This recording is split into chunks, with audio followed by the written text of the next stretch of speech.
Hi friend, मैं संदीप यादव। तो दोस्तों, हम आज लोग पढ़ने जा रहे हैं photo electric effect. Chapter name है फोटो इलेक्ट्रिक इफेक्ट। तो दोस्तों, होता क्या है,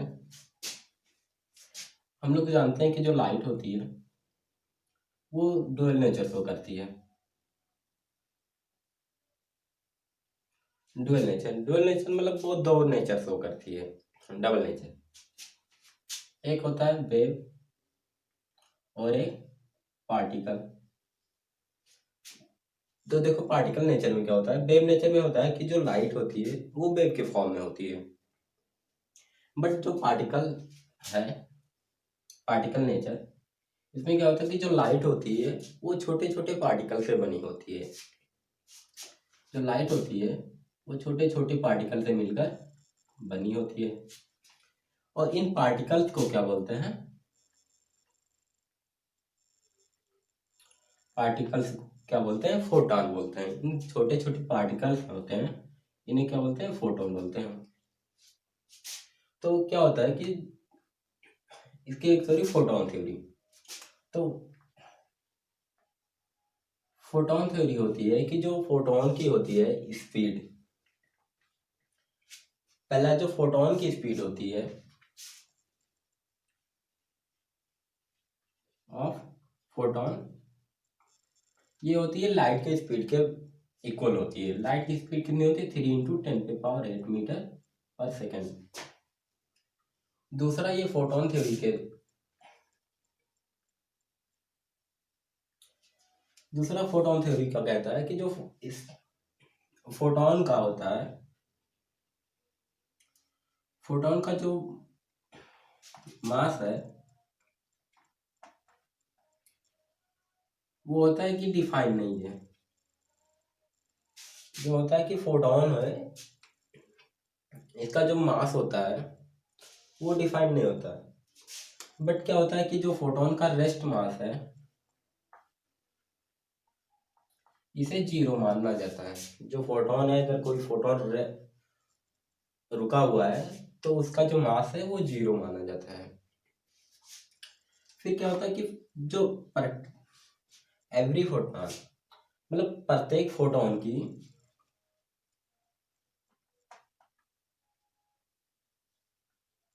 every photon has constant energy and momentum. जो होता है कि जो प्रत्येक फोटॉन है, मतलब हर फोटॉन, उसकी जो एनर्जी होती है, एनर्जी और मोमेंटम, वो दोनों क्या होते हैं कि कांस्टेंट होते हैं। तो फोटॉन की एनर्जी क्या होती है? एनर्जी ऑफ फोटॉन होता है एच न्यू। जहाँ पे एच क्या है, इसे होते हैं प्लांक कांस्टेंट। ये एक कांस्टेंट है जिसकी वैल्यू 6.63 × 10⁻³ होती है। और इसका क्या बोलते हैं, जो न्यू है ये क्या होती है? फ्रीक्वेंसी।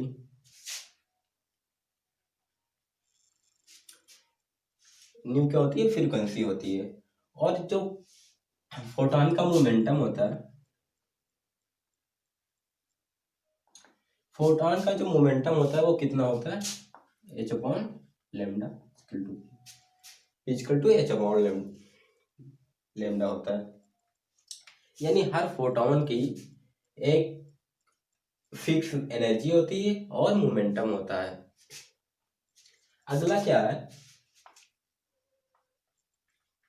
फोर्थ क्या है फोटॉन थ्योरी का? फोर्थ क्या है कि अगर ये फोटॉन जब मेटल सरफेस पे गिरता है तो क्या होता है कि जब ये मेटल सरफेस पे गिरता है या किसी भी सरफेस पे, तो इसकी जो एनर्जी होती है एंड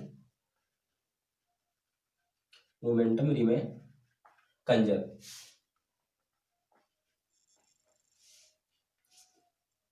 तो इसका जो एनर्जी और मोमेंटम होता है दोनों हमेशा कंजर्व रहते हैं।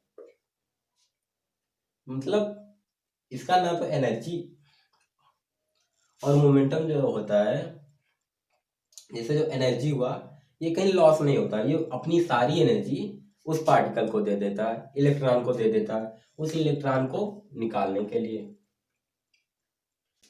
तो देखो फोटो इलेक्ट्रिक इफेक्ट क्या होता है। देखो फोटो इलेक्ट्रिक होता है कि जब कोई मेटल सरफेस है, तो मेटल सरफेस पर जब कोई लाइट गिरती है तो क्या होता है, जो इलेक्ट्रॉन अगर इलेक्ट्रॉन इमिट होने लगते हैं, इलेक्ट्रॉन निकलने लगते हैं, तो इस पूरे प्रोसेस को क्या बोलते हैं, लाइट गिरी और इलेक्ट्रॉन निकलने के इस पूरे प्रोसेस को,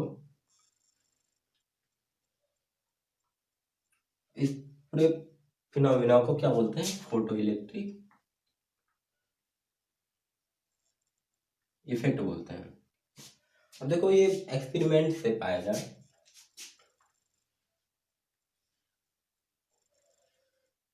ये एक्सपेरिमेंट है, सपोज मत कुछ ऐसा है, ये क्या है कैथोड, ये क्या है एनोड। तो क्या पाया गया कि जब कैथोड पर इलेक्ट्रॉन गिरती है, कैथोड पर लाइट गिरते हैं, तो क्या होता है कि शुरू में कोई इलेक्ट्रॉन इमिट नहीं होती। तो सपोज पहले तो क्या होता है कि जब इसकी फ्रिक्वेंसी को बढ़ाते जाते हैं, मतलब हाई फ्रिक्वेंसी की जब लाइट गिराते हैं, तो क्या देखते हैं कि इससे अपने आप इलेक्ट्रॉन इमिट होने लगते हैं, अपने आप इलेक्ट्रॉन निकलने लगते हैं। तो क्या होता है कि फ्रिक्वेंसी बढ़ाते जाते हैं, मतलब एक ऐसी फ्रिक्वेंसी होती है कि जिससे अगर उस फ्रिक्वेंसी की हम लाइट इस पर गिरा रहे हैं तभी इलेक्ट्रॉन निकलेगा।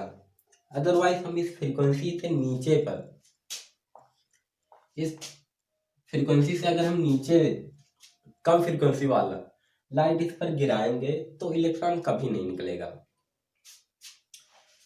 हम इंटेंसिटी चाहे इसकी जो लाइट की इंटेंसिटी हम कितना भी बढ़ा लें, पर क्या देख रहे हैं कि जब हम लाइट की इंटेंसिटी बढ़ा रहे हैं,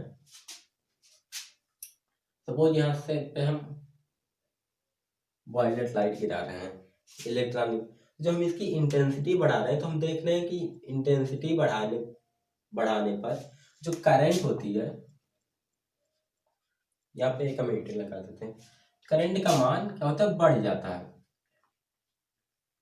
जो होता है इंटेंसिटी बढ़ाने पर करंट की वैल्यू बढ़ जाती है। और इसमें तो हम ग्राफ बनाते हैं,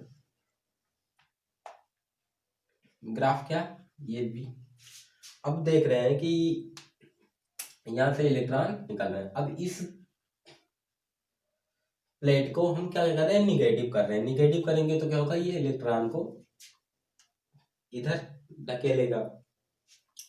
तो निगेटिव करने जा रहे हैं, जितना करेंगे उतनी जो करंट होती है, करंट की वैल्यू घटेगी। तो एक ऐसा वोल्टेज आता है जिस पर आई की वैल्यू 0 हो जाती है। तो उस वोल्टेज को क्या हम बोलते हैं, स्टॉपिंग पोटेंशियल। और क्या बोलते हैं कि अगर हम एक फिक्स वेवलेंथ, जैसे इस फ्रीक्वेंसी से बड़ी अगर फ्रीक्वेंसी वाला लाइट इस पर गिराएंगे तभी इलेक्ट्रॉन निकलेगा। या फिर हम कह सकते हैं कि एक लेमडा नॉट, मतलब सपोज वायलेट है तो इसका कोई वेवलेंथ होगा, तो अगर हम इस वेवलेंथ से कम वेवलेंथ की अगर लाइट गिरा रहे हैं, मतलब मिनिमम इतना वेवलेंथ होना चाहिए, तभी वहां से इलेक्ट्रॉन जो होगा वो निकलेगा। तो इस वेवलेंथ को क्या बोलते हैं, थ्रेशोल्ड वेवलेंथ। और इस वोल्टेज को क्या बोलते हैं, स्टॉपिंग पोटेंशियल। जब देखो V और I के बीच वोल्टेज और करंट के बीच जब ग्राफ बनाया गया, तो हम देख रहे हैं कि जब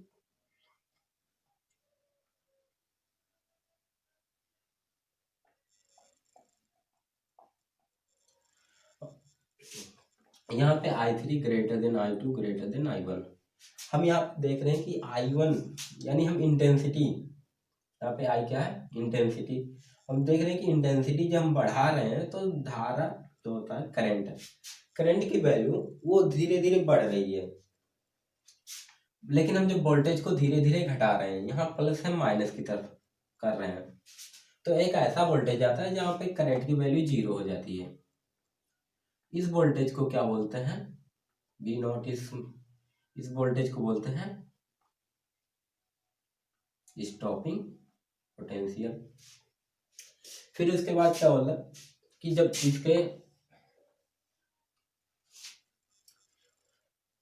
ये है एक फ्रीक्वेंसी और ये है वोल्टेज।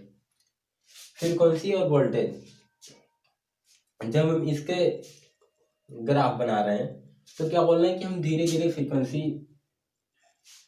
बढ़ा रहे हैं, तो क्या होगा, अभी इलेक्ट्रॉन नहीं इमिट हो रहा है, मीन्स सॉरी, यहाँ पे हम इसकी काइनेटिक एनर्जी और इसके फ्रीक्वेंसी में कर रहे हैं।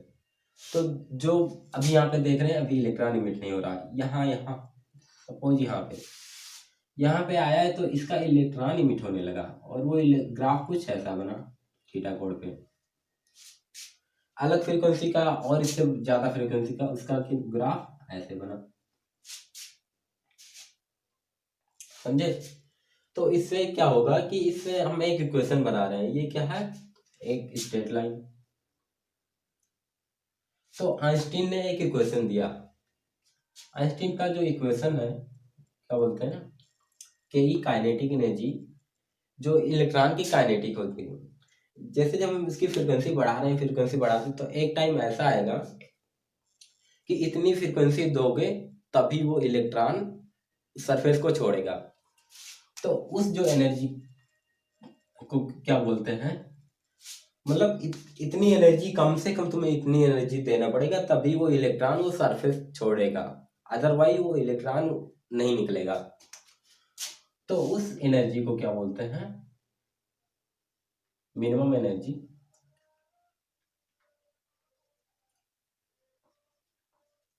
तो इलेक्ट्रॉन, उसे क्या बोलते हैं, वर्क फंक्शन। तो क्या होता है कि आइंस्टीन ने एक इक्वेशन दिया, काइनेटिक एनर्जी, जो इलेक्ट्रॉन की काइनेटिक एनर्जी होगी वो उन्होंने दिया एच न्यू माइनस डब्ल्यू। यहाँ पे एच न्यू, एच क्या है, वही प्लांक कांस्टेंट, और न्यू क्या है, फ्रीक्वेंसी, और यहाँ पे डब्ल्यू क्या है, वर्क फंक्शन। तो इस इक्वेशन को क्या बोलते हैं,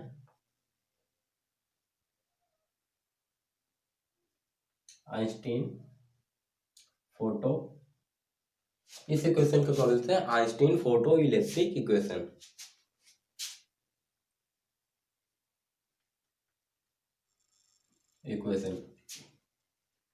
अब देखिए फिर हर एक उसमें क्या यूज होगा, ये equation, this equation is important, very important. ये आइंस्टीन फोटो इलेक्ट्रिक इक्वेशन है। अब क्या बोल रहे हैं कि अगर यहाँ पे हम वेव नेचर शो कर रहे हैं तो क्या होगा कि अगर हम, ये सरफेस है, क्या होता है कि ये अगर हम इसे गिराएंगे इस पर सरफेस हो लाइट को, तो लाइट को गिराते हैं तो क्या होता है कि गिरेगा तो जो लाइट होगा इसे एनर्जी मिलने में टाइम लगेगा। क्या होगा कि अगर हम कम, इसे कम, फिर अगर उसकी इंटेंसिटी हम बढ़ा रहे हैं तो इंटेंसिटी क्या होगा कि अगर जब बढ़ाएंगे तो जो इलेक्ट्रॉन होगा वो तुरंत नहीं निकलेगा, कुछ समय बाद जब उसे उतनी एनर्जी मिलेगी तब ये निकलेगा।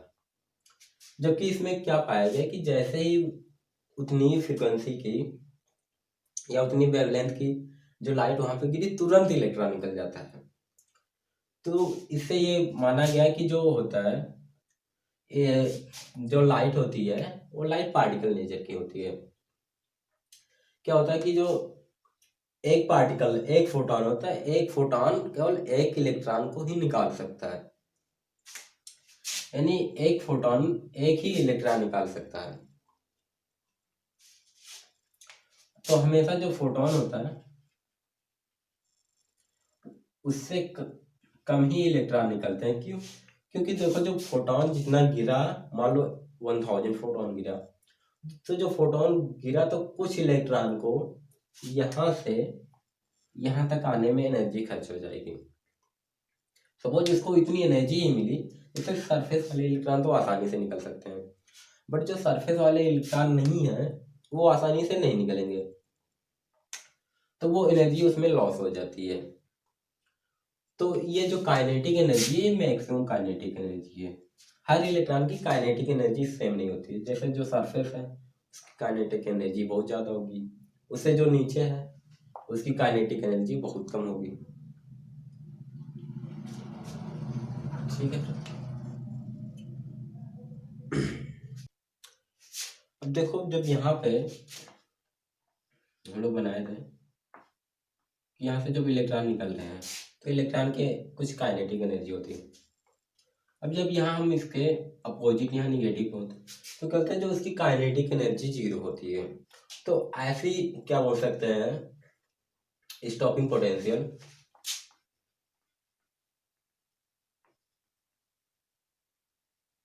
स्टॉपिंग पोटेंशियल को एक ऐसा कर सकते हैं कि जिस जहाँ पर मतलब ऐसा पोटेंशियल, ऐसा वोल्टेज जिस पर काइनेटिक एनर्जी 0 हो जाए।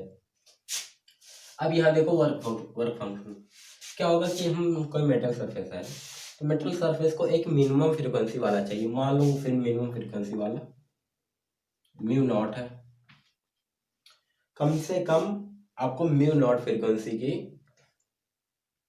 और फ्रीक्वेंसी की लाइट गिरानी होगी, तभी यहाँ से इलेक्ट्रॉन निकलेगा। तो अगर म्यू नॉट फ्रीक्वेंसी की कोई लाइट गिर रही तो उसकी एनर्जी कितनी होगी, एनर्जी होगी ये म्यू नॉट, और ये क्या होगा, ये वर्क फंक्शन के इक्वल होगा। वर्क फंक्शन क्या होता है कि minimum energy to emit electron, मतलब मिनिमम एनर्जी इलेक्ट्रॉन को बाहर निकालने के लिए, कम से कम ऐसा एनर्जी दो कि जिससे इलेक्ट्रॉन सरफेस पर आ जाए। अगर तुम उससे ज्यादा एनर्जी दे रहे हो तो वो जो फोटोन होता है वो अपनी सारी एनर्जी उस इलेक्ट्रॉन को दे देता है। तो अगर मान लो कि तुम उसके वर्क फंक्शन से तुम ज्यादा एनर्जी दे रहे हो तो इलेक्ट्रॉन क्या होगा,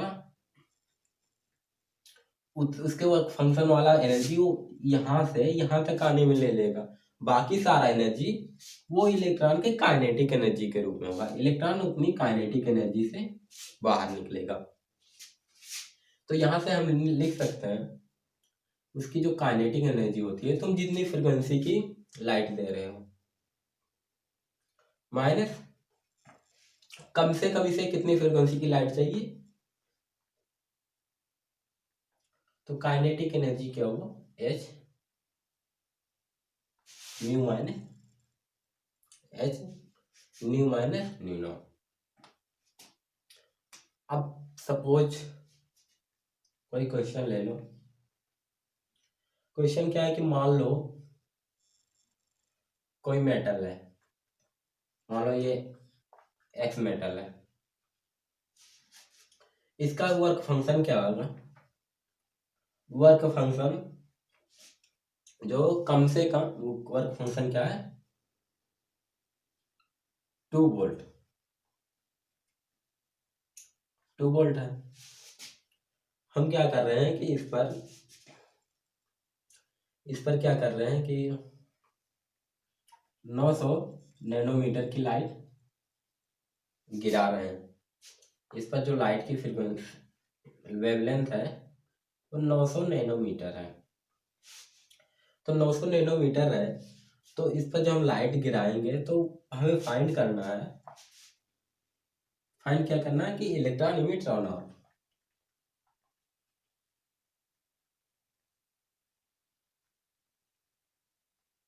और नॉट, अगर इलेक्ट्रॉन इमिट हो रहा है तो उसकी काइनेटिक एनर्जी बताना है।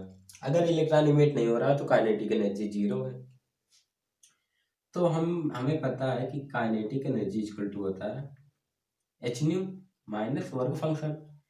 हमें पता है न्यू बराबर फ्रीक्वेंसी होता है सी बाई लेमडा।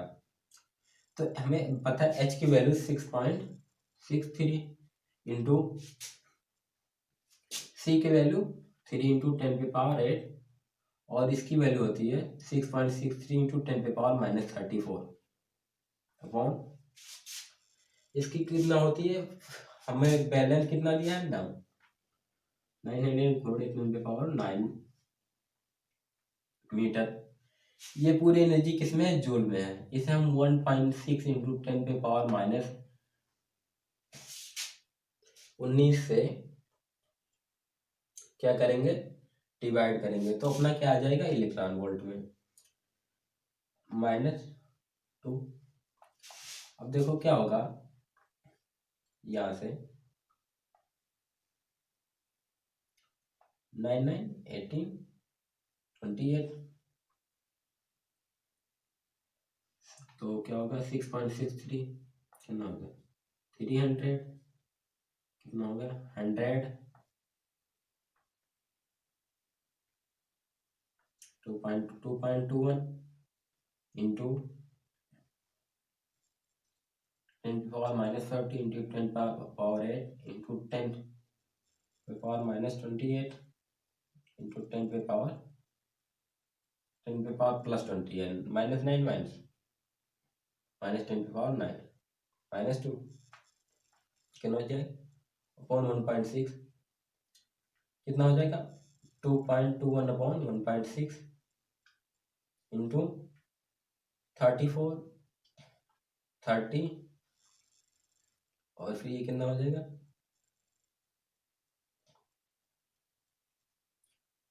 34 और 36 और ये 36 ये 1 हो जाएगा, कितना हो जाएगा 221 अपॉन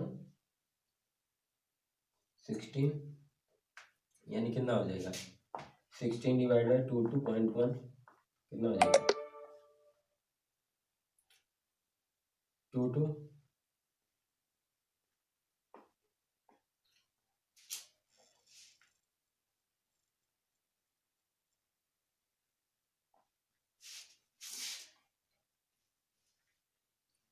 कितना आएगा 1.13। ये जो क्या है लेस देन इसके वर्क फंक्शन से कम है सर,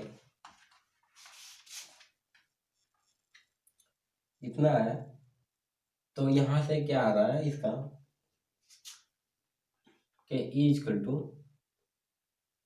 1.3 - 2 जो कि लेस देन 0 है, ये निगेटिव है। काइनेटिक एनर्जी कभी निगेटिव नहीं हो सकती। तो इससे क्या होगा कि जो 1.3 है ये लेस देन उसके वर्क फंक्शन से है, तो मतलब जो क्या होगी लाइट होगी वो यहाँ से इलेक्ट्रॉन को इमिट नहीं करा सकती, यहाँ से कोई भी इलेक्ट्रॉन नहीं निकलेगा।